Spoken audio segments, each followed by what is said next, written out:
Hello what's up ICSE students, कैसे हैं आप सब।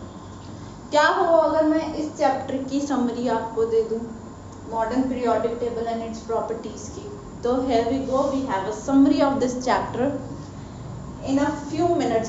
It will not be a long lecture, it will be a short lecture and in one shot. तो पहली property है valence electron. Valence electron across a period और across a group क्या trend देखने को मिलेगा। यहाँ पर हम प्रॉपर्टीज डिस्कस करेंगे। यहाँ पर पीरियड में क्या हो रहा है वो देखेंगे, ग्रुप में क्या हो रहा है वो देखेंगे।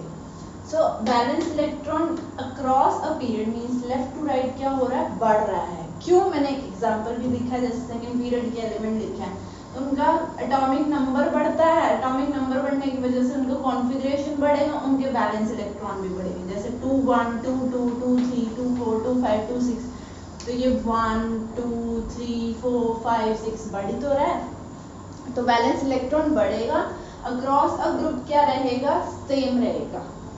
जैसे कि ली ना की 3 ही लिए हैं, तो इसमें 1 है 1 है 1 है। वैलेंस इलेक्ट्रॉन सेम रहेगा। वैलेंसी पहले तो बढ़ेगी फिर कम होगी, फर्स्ट इंक्रीजेस देन डिक्रीजेस। जैसे कि 1 2 3 4 3 2 1 0 0 भी आता है। फिर remain same, across a group क्या होगी, सेम रहेगी। क्यों, क्योंकि वैलेंस इलेक्ट्रॉन ही सेम है, तो फिर वैलेंसी भी तो सेम ही रहेगी। Atomic size, atomic size across a period कम होएगी। क्यों कम होएगी, क्योंकि इलेक्ट्रॉन और प्रोटॉन, जैसे जैसे एटॉमिक नंबर बढ़ता है इलेक्ट्रॉन और प्रोटॉन का नंबर भी बढ़ता है, और इलेक्ट्रॉन और प्रोटॉन जितने बढ़ेंगे उतना ही उनके बीच में अट्रैक्शन होएगा। जितना अट्रैक्शन होएगा वो उतने ही साइज क्या करेगा, छोटा करेगा। So because electron and proton number increases, attraction increases, thereby decreasing in size. और अक्रॉस अ ग्रुप इंक्रीजेस, क्यों, क्योंकि because number of shells is increasing. चलिए अब नेक्स्ट पढ़ते हैं मेटालिक कैरेक्टर। मेटालिक कैरेक्टर क्या होता है, ability to lose electron, means वो इलेक्ट्रॉन कितनी आसानी से दे सकता है, और इलेक्ट्रॉन देने के बाद उस एलिमेंट पे क्या चार्ज आएगा, पॉजिटिव। पॉजिटिव का मतलब क्या बनेगा, कटायन। सिंपली मैं कह सकती हूँ कि ability to form a cation. पर हम क्या बोल रहे हैं, ability to lose electron means आसानी से इलेक्ट्रॉन दे देना। तो अक्रॉस अ पीरियड डिक्रीजेस। देखिए जब भी इन प्रॉपर्टीज को स्टडी करना होता है ना, सबसे पहले एटॉमिक साइज पे आओ, फिर अट्रैक्शन पे आओ। जब आप ये दोनों चीजें समझ जाते हो ना, फिर आपको ये समझ में आ जाता है कि बढ़ेगा या कम होगा। जैसे फॉर एग्जांपल अभी हमने पीछे पढ़ा कि एटॉमिक साइज पीरियड में डिक्रीज, मैं फिर बता रही हूँ, डिक्रीज का साइन मैं ऐसे लिखूंगी और इंक्रीज का साइन मैं ऐसे लिखूंगी। तो एटॉमिक साइज पीरियड में कम होता है, अट्रैक्शन, देखो साइज कम हो रहा है, अगर साइज कम हो रहा है तो भाई ये वाला इलेक्ट्रॉन इसके ज्यादा पास में है तो वो अट्रैक्शन फील होगा कंपैरिजन टू दिस। ये दूर है तो इतना अट्रैक्शन फील नहीं होगा। तो साइज कम होने की वजह से अट्रैक्शन क्या होगा, ज्यादा होगा। तो अट्रैक्शन ज्यादा होने की वजह से अब आप खुद सोचिए, उससे इलेक्ट्रॉन निकलवाना है, तो ऑलरेडी अगर साइज छोटा है, अट्रैक्शन ज्यादा है, तो वो क्या आसानी से इलेक्ट्रॉन देगा, नहीं। इसलिए मेटालिक कैरेक्टर क्या हो रहा है, कम हो रहा है। फिर नेक्स्ट पढ़ेंगे अक्रॉस अ ग्रुप क्या हो रहा है, बढ़ रहा है। क्यों, फिर से वही लॉजिक, एटॉमिक साइज बढ़ता है, नंबर ऑफ शेल्स बढ़ते हैं, अट्रैक्शन कम होता है। अब अट्रैक्शन कम होने की वजह से वो आसानी से इलेक्ट्रॉन दे देगा, कहेगा ले जाओ। फिर नॉन मेटालिक कैरेक्टर, देखिए इसको सिंपल है, आप मेटालिक कैरेक्टर लर्न कर लीजिए, उसको ऑपोजिट है नॉन मेटालिक कैरेक्टर। फिर भी उसकी रीजनिंग है। नॉन मेटालिक कैरेक्टर क्या है, ये एबिलिटी टू लूज है, ये एबिलिटी टू गेन है। इसमें स्पीशीज क्या बनेगी, नेगेटिव, मींस अनायन बनेगा। तो अगर पीरियड में डिक्रीजेस है तो फिर नॉन मेटालिक कैरेक्टर पीरियड में क्या होगा, इंक्रीजेस। एटॉमिक साइज कम हो रहा है, अट्रैक्शन बढ़ रहा है। अब अट्रैक्शन बढ़ने की वजह से वो कहेगा भाई इलेक्ट्रॉन और आ जाए और आ जाए, तो वो इजीली गेन कर लेगा, फिर इंक्रीजेस। और ग्रुप में क्या होगा, डिक्रीजेस। क्यों, क्योंकि एटॉमिक साइज ज्यादा है, अट्रैक्शन कम है। अट्रैक्शन कम होने की वजह से वो आसानी से नहीं इलेक्ट्रॉन लेगा। So due to less attraction not be able to gain electron easily. आप एक लर्न कर लीजिए मेटालिक कैरेक्टर, उसको ऑपोजिट नॉन मेटालिक कैरेक्टर है। अब हम नेक्स्ट पढ़ेंगे आयोनाइजेशन एनर्जी। आयोनाइजेशन एनर्जी क्या होती है, energy required to lose electron. आप कहोगे कि फिर मेटालिक कैरेक्टर भी तो यही था, उसमें भी तो इलेक्ट्रॉन लूज हो रहा था, पर डिफरेंस है दोनों में। उसमें था ability to lose electron, means कितनी आसानी से वो इलेक्ट्रॉन दे सकता है, ईज ऑफ लूजिंग इलेक्ट्रॉन। आसानी से दे देगा इलेक्ट्रॉन तो फिर वो मेटल है, नहीं देगा तो वो मेटल नहीं है, ठीक है। इसमें क्या energy required, I am emphasising on this word energy required, means energy कितनी चाहिए उससे इलेक्ट्रॉन निकलवाने में, एनर्जी कितनी चाहिए। अब जैसे कि पीरियड में क्या होता है, इंक्रीजेस, आप देखेंगे मेटालिक कैरेक्टर डिक्रीजेस का पीरियड में, उसका ऑपोजिट आ गया आयोनाइजेशन। क्यों, वही लॉजिक एटॉमिक साइज पे है, एटॉमिक साइज पीरियड में कम होती है, डिक्रीज, अट्रैक्शन बढ़ेगी। अब सोचिए अट्रैक्शन बढ़ रही है तो उतनी ही तो एनर्जी लगेगी, साइज छोटा हो गया, इलेक्ट्रॉन पास में ही है, अट्रैक्शन ज़्यादा, अब इससे इलेक्ट्रॉन निकलवाना है तो एनर्जी उतनी ही तो लगेगी, तो इसलिए इंक्रीजेस। और इसमें ग्रुप में क्या होगा, डिक्रीजेस, क्योंकि एटॉमिक साइज ज़्यादा है, इलेक्ट्रॉन दूर है तो अट्रैक्शन कम है, अट्रैक्शन कम होने की वजह से वो आसानी से दे देगा, तो फिर इसमें क्या है एनर्जी कम लगेगी, इसमें क्या एनर्जी ज़्यादा लग रही है, एनर्जी की बात हो रही है यहाँ पर।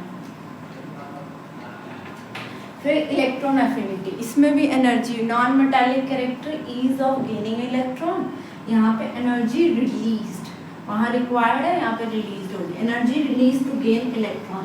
पीरियड में क्या होगी, बढ़ेगी, देखो सेम है, आयोनाइजेशन और इलेक्ट्रॉन एफिनिटी का ट्रेंड सेम ही रहता है, इंक्रीजेस। क्यों, क्योंकि एटॉमिक साइज कम है, अट्रैक्शन ज़्यादा, अट्रैक्शन ज़्यादा होने की वजह से तो कहेगा मुझे तो चाहिए इलेक्ट्रॉन, तो इलेक्ट्रॉन को आसानी से ले लेगा, so due to more attraction more energy release to gain electron, तो इंक्रीजेस। पीरियड में क्या होगा, डिक्रीजेस, क्यों, क्योंकि एटॉमिक साइज ज़्यादा है, अट्रैक्शन कम है, अट्रैक्शन कम होने की वजह से due to less attraction less energy is release to gain electron.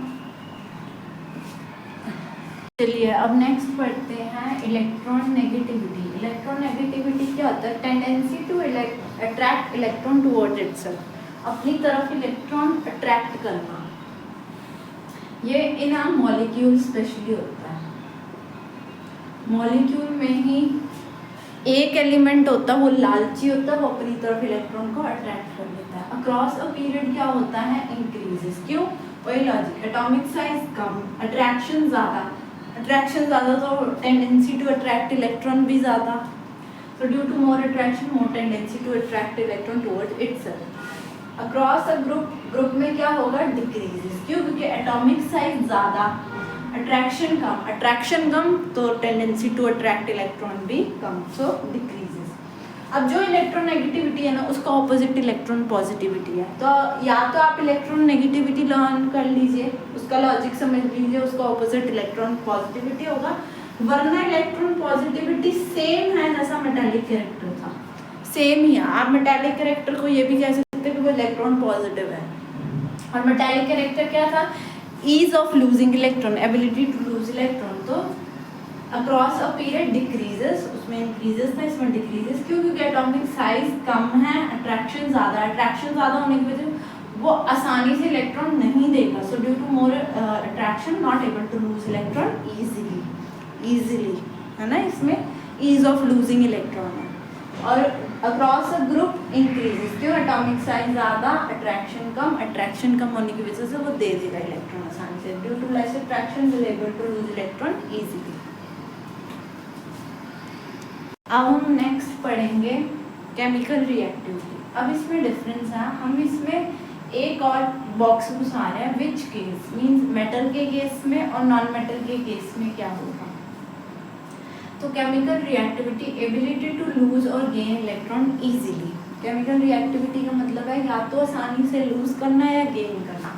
Chemical reactivity valency के ही बराबर है, मीन्स वैलेंसी से पता चलता है कि उसकी केमिकल रिएक्टिविटी कैसी है, तो जैसा वैलेंसी में होता है वैसा ही इसमें, पर इसमें हम पहले पढ़ेंगे मेटल के केस में। देखो पीरियड में तो सेम ही रहेगा, क्योंकि पीरियड तो देखो ऐसे ही है, चेंज आएगा तो ग्रुप में आएगा, क्योंकि इस साइड में मेटल ज़्यादा हैं, लेफ्ट हैंड साइड में मेटल्स होते हैं और राइट हैंड साइड में नॉन मेटल्स होते हैं, तो पीरियड में तो ट्रेंड सेम रहेगा, ग्रुप में चेंज होगा।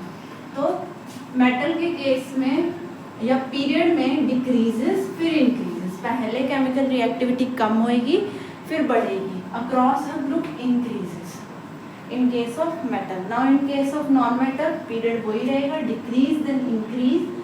नॉन मेटल के केस में across a group chemical reactivity will decrease. Melting point और बॉइलिंग पॉइंट, मेटल के केस में अक्रॉस अ पीरियड पहले बढ़ेगा, 14th एलिमेंट तक तो बढ़ेगा, फिर 14th के बाद घटना शुरू हो जाएगा।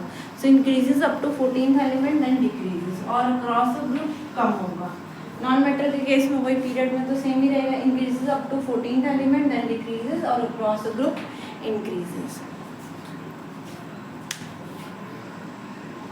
अब लास्ट प्रॉपर्टी रह गई है इलेक्ट्रिक कंडक्शन। वो क्या होता है, अपने अंदर इलेक्ट्रिसिटी पास करना, ability to pass electricity easily, उसे इलेक्ट्रिक कंडक्शन बोलते हैं। तो एल्कलाइन और alkaline earth metal means group first और ग्रुप सेकंड में दो गुड कंडक्टर्स है, मतलब आसानी से इलेक्ट्रिसिटी पास होने देगा। हेलोजन मींस ग्रुप 17 में वो बैड कंडक्टर्स बन जाता है, मींस आसानी से इलेक्ट्रिसिटी पास नहीं होने देगा। रिड्यूसिंग और ऑक्सीडाइजिंग प्रॉपर्टी क्या होती है, रिड्यूसिंग का मतलब होता है लूज इलेक्ट्रॉन और ऑक्सीडाइजिंग का मतलब होता है गेन इलेक्ट्रॉन। पागल हो गए होंगे पढ़ के लूज गेन, और क्या करें, पढ़ना पड़ेगा। रिड्यूसिंग एजेंट का मतलब जो आसानी से लूज कर दे इलेक्ट्रॉन, ऑक्सीडाइजिंग एजेंट जो आसानी से गेन कर दे इलेक्ट्रॉन। तो ग्रुप फर्स्ट और ग्रुप सेकंड में तो एल्कली एल्कलाइन अर्थ मेटल के केस में तो गुड रिड्यूसिंग एजेंट है, और ग्रुप 17 हेलोजन के केस में वो गुड ऑक्सीडाइजिंग एजेंट है। So well, this was all about chapter 1 of chemistry. Thank you.